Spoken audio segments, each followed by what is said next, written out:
Добрый день! Мы работаем на площадке абхазского телевидения. Сегодня в гостях пресс-центра действительный государственный советник России, координатор новой социальной платформы «Будущее Абхазии» Инал Ардзинба. Здравствуйте, Инал Батович. Здравствуйте, коллеги.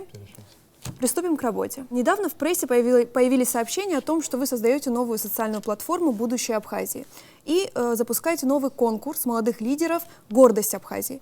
Наверное, никто не будет спорить, что название достаточно амбициозное. Расскажите, пожалуйста, о главных целях, задачах этих проектов и что может послужить гарантией тому, что люди, которые станут участниками этого проекта, действительно оправдают такое название. Да. Благодарю вас за вопрос. Приветствую еще раз всех. Я очень рад возможности нашего такого прямого общения.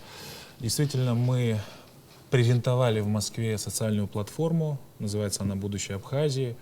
Ее деятельность сводится к 3 ключевым направлениям, и действительно одно из этих направлений — это проведение конкурса молодых лидеров «Гордость Абхазии». Я подробно сейчас расскажу. Второе направление — это создание школы молодых предпринимателей. Это тоже, мне кажется, очень интересное направление, поскольку у нас не только молодежь стремится к госуправлению, но и стремится к тому, чтобы выражать какую-то свою частную инициативу, заниматься бизнесом. Это тоже очень важно и на самом деле очень актуально, и в том числе и в России. Я вижу, что достаточно много молодежи занимаются бизнесом, как называют это, стартапами. И третье ключевое направление — это стажировки для наших молодых людей в Москве. В целом мы этим занимаемся, я стараюсь по возможности помогать, но мы планируем систематизировать эту работу, чтобы она была более понятной и плановой. Что касается конкурса, он задумывается как социальный лифт для молодых управленцев. Я думаю, что трудно спорить с тем, что в Абхазии нужно создавать возможность для самореализации для молодых людей. И ключевая цель как раз заключается в том, чтобы выявить и поддержать молодых, честных и компетентных управленцев. Для нашей страны и для будущего, с моей точки зрения, это крайне важно. Я прослежу за тем, чтобы конкурс прошел честно, абсолютно прозрачно и открыто. Я думаю, что мы должны показать такую вот, мне кажется, прозрачную, профессиональную работу. И, безусловно, конечно, нужна поддержка людей. Я надеюсь на то, что это будет востребовано. Мы вчера провели встречу с руководством Абхазского университета, с ректором, с деканами. Все эту идею поддержали, и я рассчитываю на то, что и организационный комитет, безусловно, будет профессиональным, и конкурсная комиссия, которая будет отбирать молодежь, тоже максимально профессионально отработает. У нас будет 3 этапа ключевых. Это испытания для молодежи, будет тестирование, будет собеседование, будут управленческие игры. Это как раз практика, которая существует в рамках проекта «Лидеры России».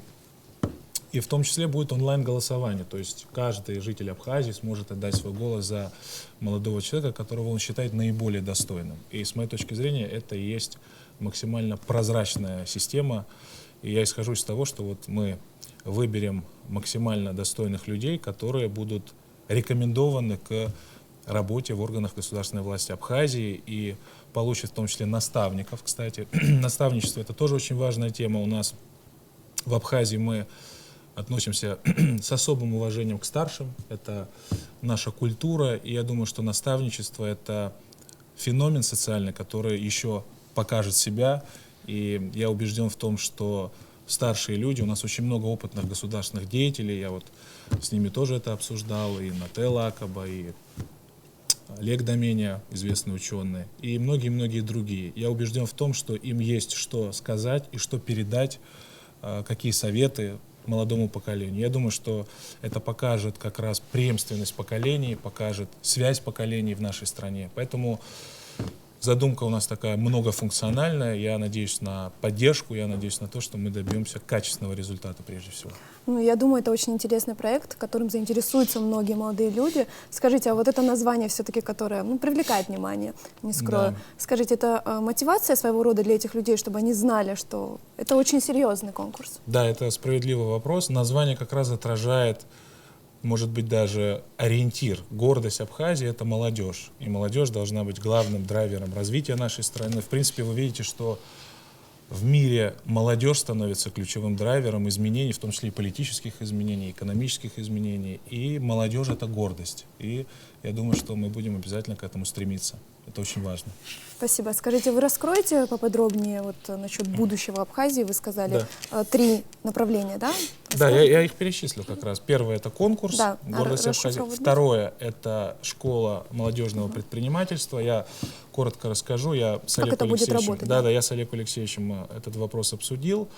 Я исхожу из того, что российские и, может быть, даже международные бизнесмены будут приезжать с лекциями в Абхазском университете выступать, будут проводить тренинги, и это будет возможность для нашей молодежи понимать, как выстраивать предпринимательскую деятельность. Это очень важно, потому что, вот я смотрел статистику, у нас порядка 75% заняты в государственном секторе. Но это по официальной статистике. Поэтому можно с уверенностью сказать, что рабочие места в частном секторе, они достаточно не в большом количестве. И, конечно, понятное дело, что есть теневой сектор, но в целом частную инициативу надо обязательно развивать. Поэтому есть не только вот это государственное направление с точки зрения госуправления, но и молодежное предпринимательство.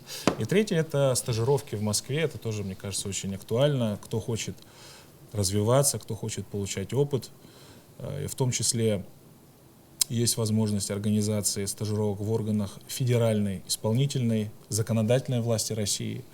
Вот недавно один из наших ребят в Государственной Думе прошел стажировку. Поэтому это можно делать, я думаю, что это нужно делать и применять этот опыт в Абхазии для укрепления нашего государства. Спасибо. Вы ранее активно принимали участие в общественной жизни Родины. В 2017 году, если не ошибаюсь, вами было инициировано создание другой организации «Послы доброй воли Абхазии». Да. Расскажите, пожалуйста, о том, вот, какие цели и задачи были достигнуты, и сейчас работает ли эта организация? Действительно, это была моя инициатива на тот момент, и я эту работу старался максимально координировать. Цель этого проекта была в том, чтобы показать, что в Абхазии очень много молодых, талантливых ученых, артистов, общественных деятелей, волонтеров. Я думаю, что все-таки это было показано. И с точки зрения проектов команда послов доброй воли реализовала немалое количество проектов, в том числе по развитию абхазского языка, абхазской культуры. Был запущен русско-абхазский словарь для смартфонов, абхазская клавиатура, выпущены клипы, книги на абхазском языке, проведены социальные мероприятия. И в том числе, кстати, акции направлены на продвижение Абхазии на международной арене в России. И я исхожу из того, что это, в принципе, работа достаточно полезная, ее нужно в будущем продолжать, безусловно. Я надеюсь, кстати, на то, что эта работа в будущем будет активно проводиться во взаимодействии с официальными органами государственной власти Абхазии, потому что до этого, к сожалению, не могу сказать, что это было, но в будущем надеюсь, что вот мы все вместе будем делать полезные дела и в гуманитарной сфере, в благотворительной сфере. Мне кажется, это чрезвычайно важно продолжить. Скажите, вот этот проект «Послы доброй воли», он был рассчитан на какое-то определенное время или... Вы знаете, это задумывалось действительно как кампания, но я думаю, что ничего нам не мешает сделать эту работу системной. Повторюсь, очень много молодых людей, то есть это как бы встык, благотворительное гуманитарное направление ко всему тому, что мы обсудили. Я думаю, что это как раз дополнит картину поддержки молодежи, чтобы это было комплексно. Спасибо. Коллеги, пожалуйста, ваш вопрос.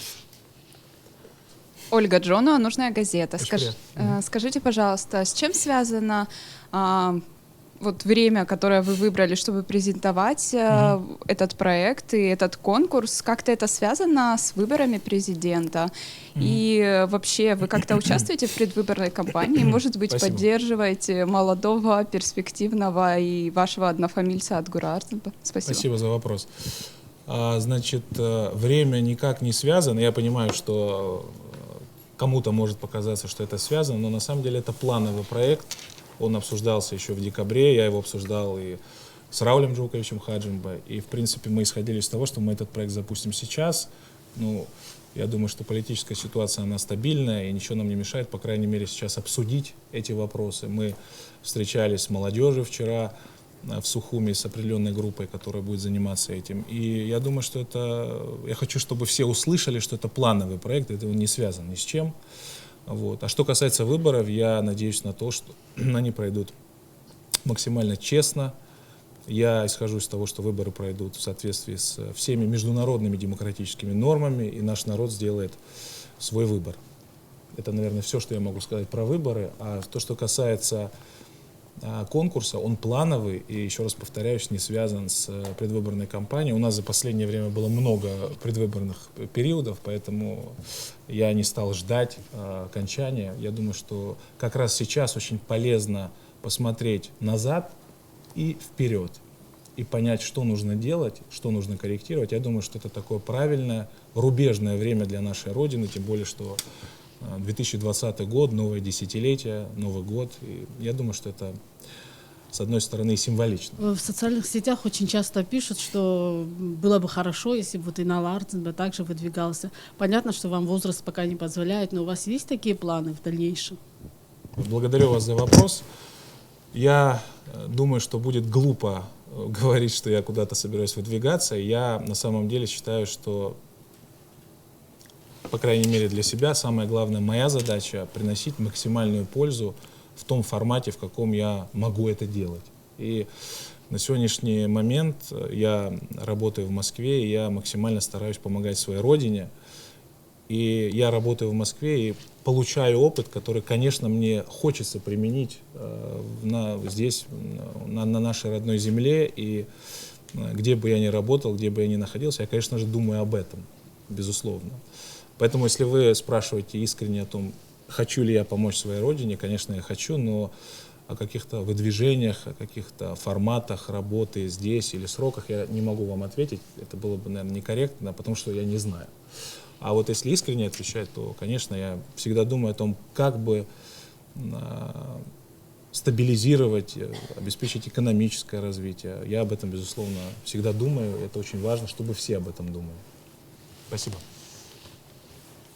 Есть еще вопросы? Инал, ответьте, пожалуйста, вот в «Коммерсанте» появилась уже такая информация, что вы собираетесь стать правой рукой Бжани. Расскажите немножко Именно об этом. правой. И сегодня в «Апсны Яхя» появилась информация о том, что в заявлении Слана Бжани появилась информация о том, что вы совместно с группой молодежи разрабатываете комплекс мер по развитию нашей Родины. О каких мерах идет речь и с какой группой? Расскажите, пожалуйста. Ну, я могу сказать абсолютно открыто. Я понимаю, что вы хотите от меня услышать какие-то слова в поддержку того или иного кандидата, но я еще раз повторю, что наши выборы должны проходить честно, и мы должны приучиться к этому. Если мы к этому не приучимся, то мы никуда не сдвинемся. Это первое. Второе. Программу развития Абхазии я действительно обсуждал и обсуждаю с самым широким кругом людей, и считаю, что это очень важно обсуждать с людьми, которые действительно хотят что-то сделать, хотят принести какой-то конструктив. И я думаю, что это нормальная практика. Вот и все. А конкретнее по поводу... А что касается правой руки или левой руки, это какие-то, наверное, медийные инструменты, которые применяются. Ну, я вам сказал, что действительно вопросы такие обсуждаются. Мы все переживаем за нашу Родину, хотим, чтобы что-то изменилось. И я очень надеюсь на то, что предстоящий период будет более успешным для нашей Родины с точки зрения конкретных результатов. И самое главное сейчас — это программы развития, и самое главное — это результаты. Вот я очень часто слышу, что там, мы зациклены немножко на личностях, понимаете? Мы должны говорить об идеях и о программах развития. Вот тогда мы и будем приходить к успеху. Поэтому давайте действительно обсуждать, что делать, как добиваться результатов. Если мы будем кого-то идеализировать или романтизировать каких-то политиков, мы можем разочароваться. Поэтому лучше обсуждать всегда более безопасно то, что делать. И самое главное, что у нас демократическая система в Абхазии. И чем больше людей будут поддерживать определенный курс, тем больше будет результатов. Поэтому я склонен больше обсуждать проекты в том числе экономического развития, политического развития, социального развития. И проект, с которым я к вам сюда пришел, он как раз и предполагает социальное развитие. И я надеюсь, что это будет действительно полезно и будут действительно конкретные результаты, а не просто какие-то слова. Спасибо большое за вопрос. Да, спасибо. Давайте все-таки поговорим о настоящем, может быть, даже немножко окунемся в недавнее прошлое. Давайте. Вот 2019 год выдался достаточно сложным для Абхазии. До минувшего декабря главным событием считались выборы президента, а после уже отставка президента Рауля Хаджинба, экс-президента. Да. Скажите, вот на ваш взгляд молодого политика, опытного политика, подобные события были предсказуемы в Абхазии вообще? Ну, я думаю, что трудно было, наверное, что-то предсказать, но определенные основания все-таки были для того, чтобы люди были недовольны. Это прежде всего ухудшение криминогенной ситуации, мягко говоря. Это, безусловно, рост коррупции, это достаточно низкая эффективность государственного управления. И я думаю, что в целом экономическая ситуация, люди надеялись на то, что придут инвестиции, что будет экономическое развитие, будут созданы рабочие места. Но этого не произошло в значительной мере. И вы понимаете, цель любого государственного решения и любой государственной политики заключается в том, чтобы улучшить качество жизни людей. И тут людей не обманешь. Если нет результатов, то люди это видят. Я думаю, что я ответил на ваш вопрос. Скажите, а как, на ваш взгляд, эти события выглядели, позиционировали со стороны России и вообще международного сообщества? Может, такой Ну, вы небольшой знаете, оценочек? я слышал разговор о том, что это была цветная революция, но я все-таки исхожу из того, что это было внутреннее недовольство и внутреннее дело нашего народа. И разговоры о какой-то цветной революции, они, конечно, неуместны в данном случае. Спасибо. Есть вопросы, коллеги? На Лакове, Абхазское телевидение. Скажите, пожалуйста, как вы видите, на что нужно делать упор, чтобы привести все-таки Абхазию к благополучному будущему? Спасибо, Нала. Ну, очень правильный вопрос и очень большой. Вряд ли я сейчас могу полностью на него ответить, но в целом я считаю, что надо, самое главное, наверное, наладить государственное управление, чтобы у нас были эффективные команды по каждому направлению, чтобы были результаты, чтобы эти команды представляли свои планы, в том числе и краткосрочные, и среднесрочные, отчитывались перед народом. Я еще раз повторюсь, что если не будет результатов у людей, которые работают на госслужбе, это будет видно, правильно? И люди это увидят сразу же. И людей в этом смысле не обманешь. Я думаю, что надо выстраивать максимально прозрачную, понятную систему принятия решений. Я даже вот когда летел сюда, задумался о том, в одной из юго-восточных стран была создана электронная платформа электронной демократии. И каждый гражданин имеет право зарегистрироваться и высказывать мнение по каждому чиновнику, министру, руководителю исполнительных органов власти. И, может быть, и мы к этому тоже когда-то придем, когда у нас будет прозрачность и эффективность. Я очень на это надеюсь. Сейчас это, конечно, выглядит трудно выполнимо, но я исхожу из того, что все-таки надо добиваться серьезных результатов. Я думаю, что у нас это получится. Главное действовать сообща и коллективно. Кроме того, я думаю, что у нас очень большая проблема заключается в том, что мы не очень ясно представляем, с какими проблемами мы сталкиваемся. Вот я изучаю нашу государственную статистику и вижу, что мы не можем некоторые проблемы оценить количественно. Мы не можем понять глубину этих проблем и масштаб этих проблем. И, конечно, нужно налаживать в том числе и государственную статистику, и аналитическую функцию нашего правительства, чтобы мы понимали, что вот у нас такие проблемы, и чтобы мы, самое главное, правильно подбирали инструменты для решения этих проблем. Мне кажется, это чрезвычайно важно. Наша пресс-конференция была анонсирована в социальных сетях, и Да. пользователи интернета, абхазского сегмента интернета, получили возможность присылать вам вопросы напрямую. Вы, в свою очередь, передали их нам. Да. Мы отобрали самые интересные. Если вы не против, коллеги, я зачитаю. Первый вопрос относительно вашей прошлой деятельности, Да. связан с Украиной. Вы курировали взаимодействие с Украиной и вновь образованными республиками ДНР и ЛНР. Сейчас занимаетесь межрелигиозными и межнациональными вопросами. Зрители интересует период политического обострения в ДНР и ЛНР. В некоторых украинских СМИ вас обвиняют в том, что вы якобы подрывали целостность Украины и занимались созданием народных республик. Вот, зрителям интересно, как вы ответите на это? Я отвечу, что это неправда. Я отвечу, что действительно достаточно длительное время я занимался гуманитарными связями со странами СНГ. А что касается украинского вопроса, Украины в целом, я думаю, что руководство Украины, видимо, плохо справляется со своими задачами, поскольку постоянно сваливает свои проблемы на какого-то внешнего врага. Я думаю, что весь энтузиазм лучше было бы направить на решение социальных проблем людей, а не отвлекать внимание.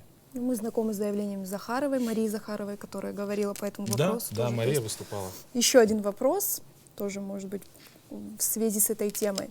Некоторые СМИ связывали прошедшие события в Сухуми, в результате которых Хаджинба подал в отставку.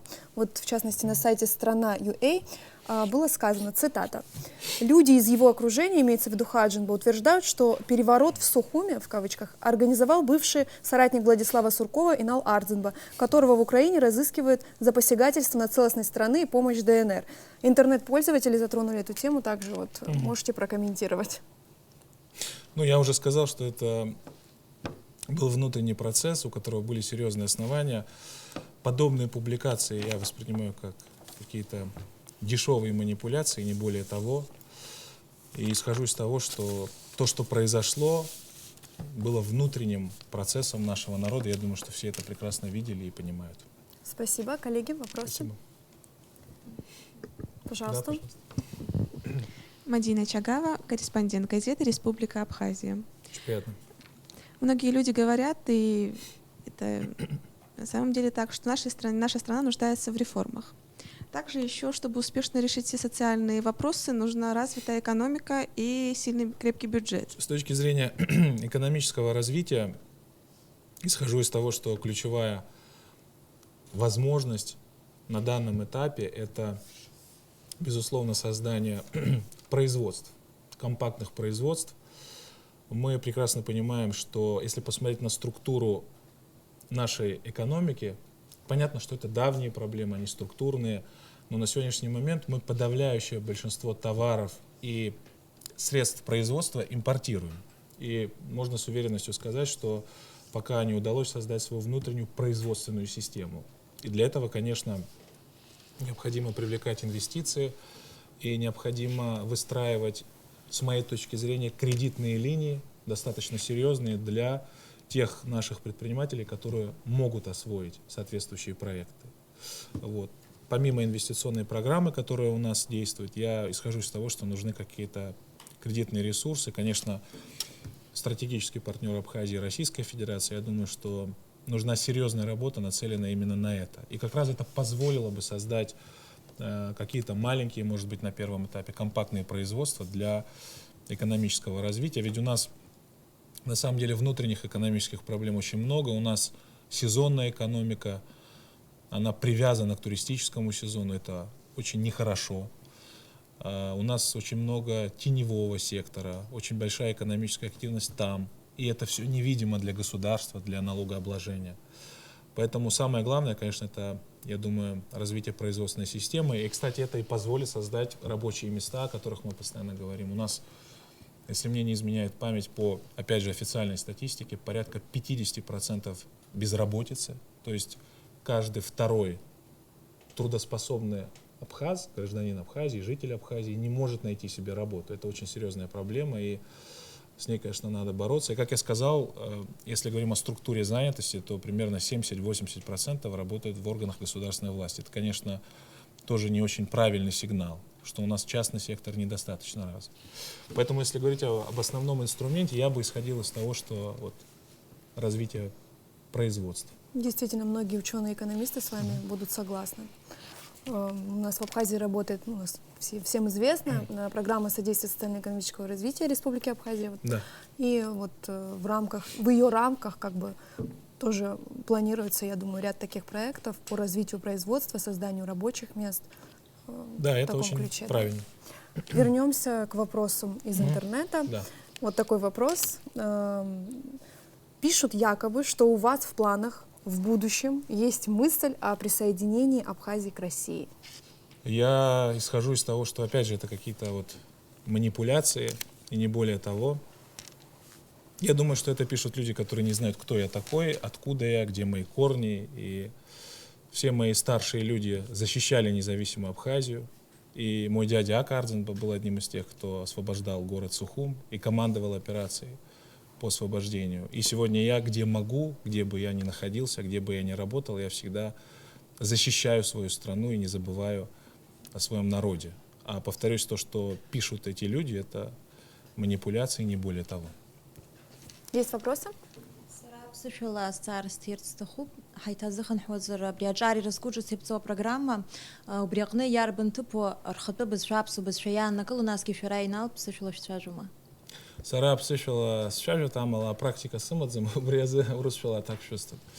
Ҳәарада ишәҳәаз даараӡа ҵакы ду амоуп. С точки зрения развития, я просто буду говорить о терминах, мы как раз, когда эту тему обсуждали, мы исходили из того, что надо использовать информационные технологии. Мы как раз какую-то работу провели, сделали русско-абхазский словарь для смартфонов. Это, кстати, была очень популярная технология. Я знаю, что там достаточно большое количество скачиваний. И абхазскую клавиатуру. И кроме того, мы занимались в рамках послов доброй воли выпуском книг и клипов. И это как раз отражает мою позицию с точки зрения того, что надо использовать именно информационные технологии для того, чтобы развивать и как-то модернизировать нашу политику в этой сфере. И тогда и будут результаты. Потому что вот я, когда учился в 10 школе, я помню уроки по абхазскому языку, по абхазской литературе. Я понимаю, что на тот момент было тяжело говорить о каких-то информационных технологиях, но при этом я понимаю, что было достаточно трудно изучать абхазский язык, абхазскую литературу. Я помню, что это было действительно такой вызов для всех. В классе у нас все испытывали сложности, потому что у нас достаточно сложные произведения в абхазской литературе. Но благодаря нашему преподавателю Аиде Дмитриевне, она сейчас возглавляет 10-ю школу, мы абхазский язык в целом изучили, говорим и понимаем. Вот. У меня, к сожалению, не так много практики сейчас, поэтому я раньше чаще ездил в Дурипш к бабушке и общался с ней. Сейчас не так часто, но в целом я на ваш вопрос отвечу, что надо использовать информационные технологии, и я думаю, что будет у нас результатов гораздо больше в этой сфере. Вот вы говорили о конкурсном подборе, да, вот на программу «Молодой лидер». Будет ли учитываться знание абхазского языка в этом конкурсе? Вот это очень хороший вопрос. Мы этот вопрос будем обсуждать как раз сегодня вечером. Это один из ключевых вопросов, вы попали правильно абсолютно. Сегодня у нас как раз встреча с учеными, с нашими экспертами. И мы будем обсуждать, как правильно выстраивать эту систему. Конечно, если ограничить только носителями абхазского языка, вы понимаете, что будет, наверное, не совсем репрезентативный и отражающий реальность конкурс. Но при этом это должен быть тоже фактор важный в отборе. Поэтому я думаю, что мы как-то сбалансируем эту систему, и это тоже будет обязательно учитываться. В обществе в последнее время публично обсуждалась тема диалога с Грузией. То есть и здесь, в студии, и люди активно обсуждали в социальных сетях. Как вы считаете, в контексте современных, вот сегодняшних реалий Абхазии, этот диалог нужен? Если да, то как правильно он должен быть организован? Как вы считаете? Ну, я на эту тему как раз недавно высказывался. Я исхожу из того, что полноценный диалог с Грузией возможен только тогда, когда Грузия признает государственный суверенитет Абхазии. Именно полноценный диалог по отраслям, по направлениям. И я думаю, что эту последовательность не стоит подменять, потому что Грузия должна признать то, что она признает де-факто. Она де-факто признает нас. Только де-юре она еще этого не признала. И я думаю, что когда Грузия признает Абхазию, это не вопрос «если», это вопрос «когда», с моей точки зрения. Вот когда Грузия признает, я думаю, что это послужит в целом стабилизации системы безопасности на Южном Кавказе. И я думаю, что и Абхазия с Божьей помощью станет членом ООН, и на площадке Организации Объединенных Наций могут быть переговоры. Поэтому самое главное — это признание. Я не думаю, что эти переговоры будут эффективны. Мы видим, что происходит на площадке женевских дискуссий. Вряд ли мы можем сказать, что это эффективная конструкция. Пожалуйста. Находясь в Абхазии, вы передвигаетесь с охраной. Даже сегодня, я так понимаю, с вами пришли охранники. Скажите, пожалуйста, с чем это связано? Вы себя не чувствуете в Абхазии безопасно? А кто вам сказал, что это охранники? Ну а кто тогда? Расскажите. Это мои помощники. Справедливо отметить, что большинство представителей молодого поколения Абхазии — это достаточно амбициозные люди, может быть, талантливые, целеустремленные, и которые готовы принести пользу своей родине. Для них ваш пример, ваш успех является неким стимулом для дальнейших свершений. Поделитесь, пожалуйста, вот как вам удалось достичь таких профессиональных высот в столь молодом возрасте? Может быть, кто-то вам помогал? Ну, я вам благодарен за оценку.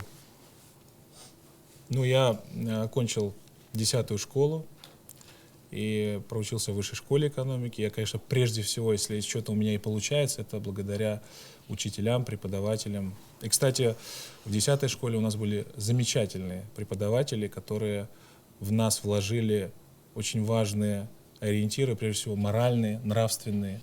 И очень, мне кажется, неплохое образование мы получили. Затем уже в высшей школе экономики, наверное, я и научился так предметно работать и очень много работать. В принципе, проучиться в нашем университете, не работая, было невозможно. И мы действительно с однокурсниками очень много учились, у нас были очень сложные предметы.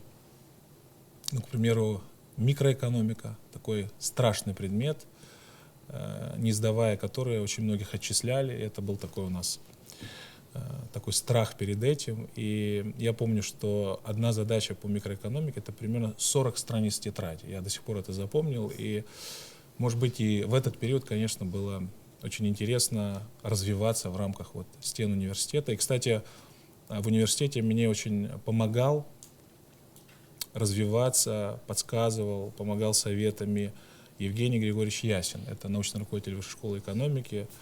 И я считаю его своим учителем. К сожалению, мы сейчас не так часто общаемся, но в целом он очень благородный и умный человек. Он был вашим коллегой в какой-то период, да? Он коллегой не был, он научный руководитель Высшей школы экономики, он мне помогал по научным работам. И мы с ним обсуждали в основном вопросы научные именно, да, но при этом он очень мне помог развиваться, да. Ну и самое главное, знаете, если работать, если добиваться результата, очень важна команда, с которой ты работаешь. Вот у меня замечательная команда, это, наверное, 10 человек, такой многонациональный коллектив, с которыми мы работаем на разных участках, и который очень эффективно работает. Я горжусь своей командой. Передаю им привет, если они смотрят нас. Спасибо большое. Да, спасибо. Если вопросов больше нет, то мы завершаем нашу пресс-конференцию. А я напоминаю, у нас в гостях был действительный государственный советник России, координатор новой социальной платформы «Будущее Абхазии» Инал Ардзинбас. Благодарю вас, Инал Батович. Спасибо. Спасибо, коллеги. Встретимся в эфире.